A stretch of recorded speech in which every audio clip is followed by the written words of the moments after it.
yan at finally, yung sikat na cheese bread sa Angeles City, Pampanga ay nandito na sa Quezon City. So meron na silang branch dito sa may MC Premier Building, 1181. Tapat lang mismo ng LRT station ng Balintawak, Granny's Bake Shop. So at finally, ito, titikman na natin yung kanilang cheese bread. Ayan.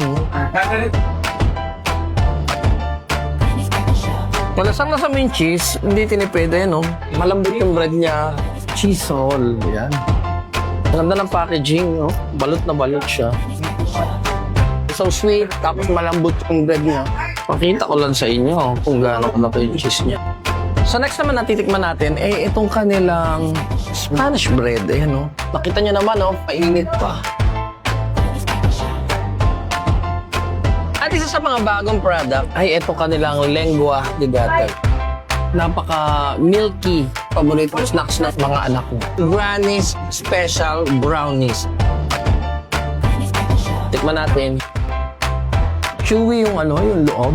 Siyempre, chocolate flavor, brownies Hindi tinipid. Para naman sa kanilang refreshers, meron silang Granny's Tamarind, Peach Lemonade, saka Mango Passion. Meron din silang non-coffee.